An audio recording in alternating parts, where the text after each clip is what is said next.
أعوذ بالله من الشيطان الرجيم بسم الله الرحمن الرحيم سورہ طٰہٰ مکیہ بسم اللہ الرحمن الرحیم طٰہٰ ما انزلنا علیک القرآن لتشقى۔ یہ سورہ طٰہٰ ہے اور اس میں 135 آیتیں اور 8 رکوع ہیں۔ اس سورہ کو شروع کرنے سے پہلے اس سے متعلق چند باتیں ذہن میں رہنی چاہیے۔ سب سے پہلی بات یہ ہے کہ اس سورہ کا نام سورہ طٰہٰ ہے۔ طٰہٰ یہ حروف مقطعات میں سے ہے، اس کی مراد اللہ ہی جانتے ہیں۔ اور علامہ سخاوی نے ذکر کیا ہے کہ اس سورہ کا نام کلیم بھی ہے لیکن مشہور طٰہٰ سے ہے۔ تو علامہ سخاوی نے ذکر کیا ہے کہ اس سورہ کا نام کلیم بھی ہے، وجہ اس کی یہ ہے کیونکہ اس میں حضرت موسیٰ علیہ السلام کے واقعے کو تفصیل کے ساتھ بیان کیا ہے۔ یہ علامہ سخاوی کہتے ہیں کہ اس سورہ کا نام کلیم بھی ہے، لیکن ہمارے ہاں جو نسخے ہیں اور جو مشہور نام ہے وہ طٰہٰ ہی ہے۔ اور انہوں نے وجہ اس کی یہ بتلائی کیونکہ اس میں حضرت موسیٰ علیہ السلام کا واقعہ تفصیل کے ساتھ ذکر کیا گیا ہے۔ اب جہاں تک اس سورہ طٰہٰ کا سورہ طٰہٰ کے نازل ہونے کے زمانے کا تعلق ہے تو اس کا زمانہ سورہ مریم سے متصل ہی ہے، سورہ مریم سے قریب ہی کا زمانہ ہے، اور ممکن ہے کہ یہ سورہ حفصہ کے زمانے میں یا اس کے فوراً بعد نازل ہوئی ہو، لیکن اتنا تو یقینی ہے کہ یہ سورہ یعنی سورہ طٰہٰ حضرت عمر رضی اللہ تعالی عنہ کے ایمان لانے سے پہلے نازل ہوئی ہے، تو یہ تو یقینی امر ہے۔ اب دیکھیے حضرت عمر رضی اللہ تعالی عنہ کے اسلام قبول کرنے کی جو سب سے زیادہ مشہور روایت ہے وہ مختصراً یہ ہے کہ جب وہ حضرت محمد صلی اللہ علیہ وسلم کو قتل کے ارادے سے نکلے تو راستے میں ایک شخص نے ان سے کہا کہ پہلے اپنے گھر کی تو خبر لو، تمہاری اپنی بہن اور بہنوئی دونوں کے دونوں اس نئے دین میں داخل ہو چکے ہیں۔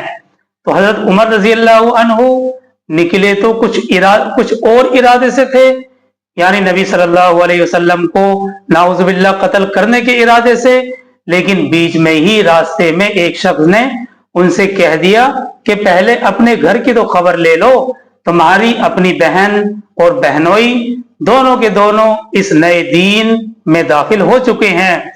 یہ سن کر حضرت عمر رضی اللہ عنہ سیدھے بہن کے گھر پہنچے ہیں۔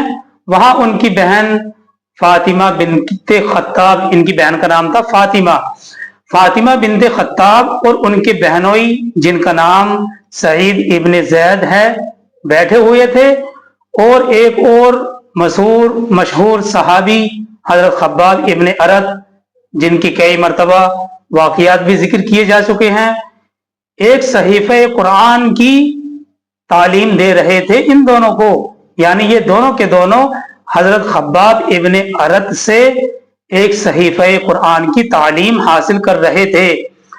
حضرت عمر رضی اللہ تعالی عنہ کے آتے ہی ان کی بہن نے وہ صحیفہ فوراً چھپا دیا، مگر حضرت عمر ان کے پڑھنے کی آواز سن چکے تھے۔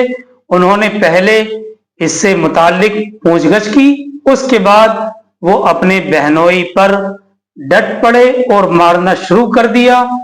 بہن نے بچانا چاہا تو انہیں بھی مارا، یہاں تک کہ ان کی بہن کا سر پھٹ گیا تھا۔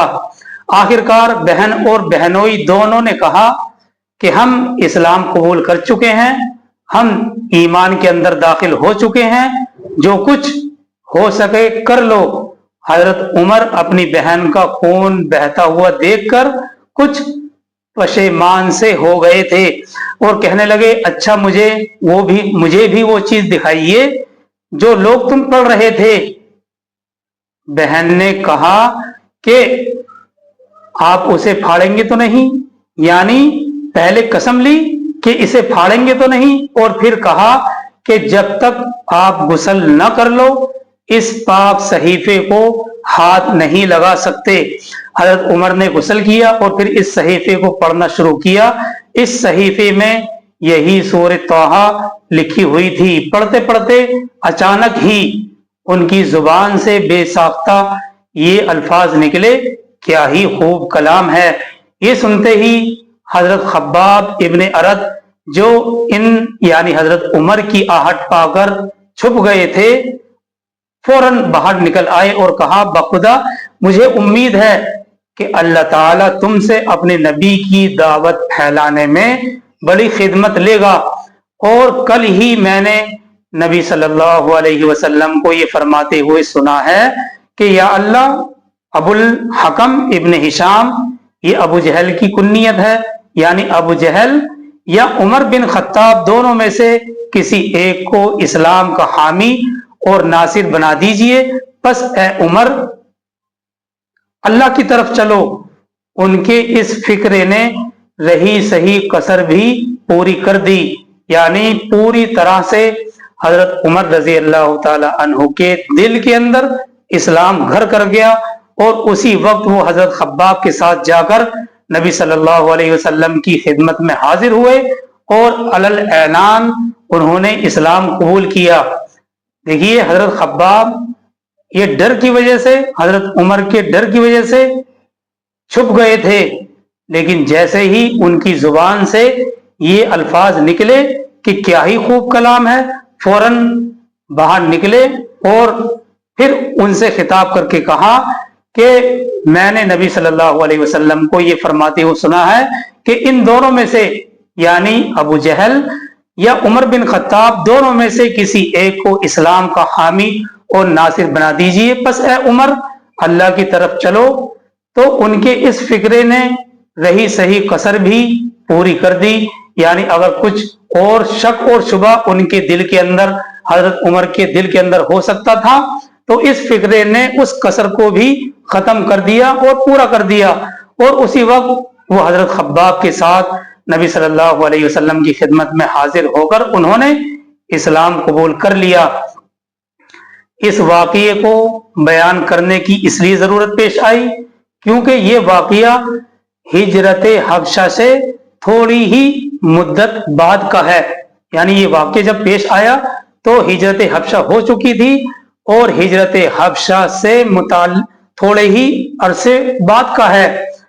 और इस वाक़ये से हमें यह भी मालूम हो गया कि ये सूरह यानी सूरह तौहा जो इस वक्त हमारे सामने है, हजरत उमर रजी अल्लाह ताला अन्हु के इस्लाम लाने से पहले ही नाजिल हो चुकी थी।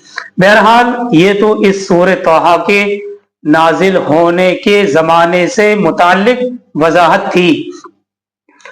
और जहां तक खुलासे के तौर पर इसके मज़ामीन का ताल्लुक है, तो इस सिलसिले में हमें हमारे ये जहन में रहना चाहिए कि इस सूरह का आगाज और इस सूरह की शुरुआत कुछ इस तरह से हुई है कि ए मोहम्मद सल्लल्लाहु अलैहि वसल्लम, ये कुरान आप पर इसलिए नाजिल नहीं किया गया है कि आपको खामोखा एक मुसीबत में डाल दिया जाए।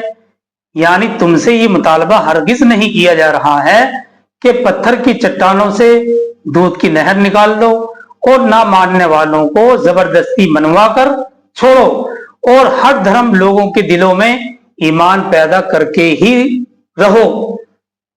ये कुरान तो एक नसीहत है, एक याद दहानी है, ताकि जिसके दिल में खुदा का खौफ हो वो ये सुनकर सीधा हो जाए कि आसमान और जमीन का मालिक अल्लाह ही है और ये अल्लाह का कलाम है और खुदाई अल्लाह के अलावा किसी और की नहीं है। ये दो बातें हैं, एक तो ये अल्लाह का कलाम है और दूसरा ये कि खुदाई अल्लाह के अलावा किसी और की नहीं है। ये दो हकीकत हैं, अब चाहे कोई माने या ना माने। ये एक तमहीद है जो इस सूरह के शुरू में बयान की गई है। फिर एकदम से हजरत मूसा अलैहिस्सलाम का वाक़या तफसील से बयान किया गया है। और इस वाक़ये से यानी हजरत मूसा अलैहिस्सलाम के वाक़ये से ज़िम्नी तौर पर हमें ये बात समझ में आती है कि आज जिस तरह मोहम्मद सल्लल्लाहु अलैहि वसल्लम बगैर किसी लाओ लश्कर के तन्हे तन्हा कुरैश के मुकाबले में हक के झंडे को लेकर हक के झंडे को बुलंद करने के लिए खड़े कर दिए गए हैं, बिल्कुल इसी तरह हजरत मूसा अलैहिस्सलाम भी तन्हे तन्हा कभी ऐसे ही बड़े काम पर मामूर कर दिए गए थे, मशगूल कर दिए गए थे कि जाकर फिरौन जैसे जाबिर बादशाह को सरकशी से बाज आने की तलकीन करो। और फिर मजे की बात यह है कि कोई लश्कर कोई फौज उनके साथ भी नहीं भेजी, थोड़ा बहुत कुछ किया। ये अल्लाह के मामलात अजीब व गरीब हुआ करते हैं। थोड़ा बहुत कुछ किया तो उनके भाई को उन्हीं की दरखास्त पर उनकी मदद के लिए हज़रत मूसा अलैहिस्सलाम के साथ कर दिया, कोई फौज उनको नहीं दी गई।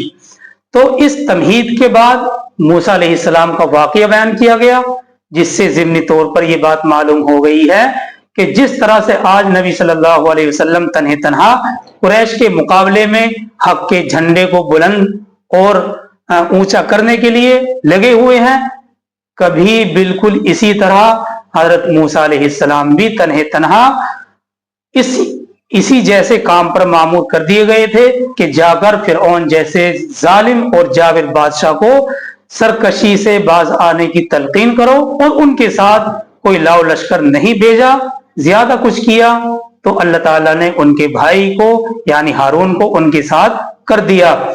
दूसरी अहम बात जो इस सूरह से ज़िम्नी तौर पर मालूम होती है वो ये कि आज जुल्म के जो हथकंडे नबी सल्लल्लाहु अलैहि वसल्लम के दीन और अहले इस्लाम के खिलाफ इस्तेमाल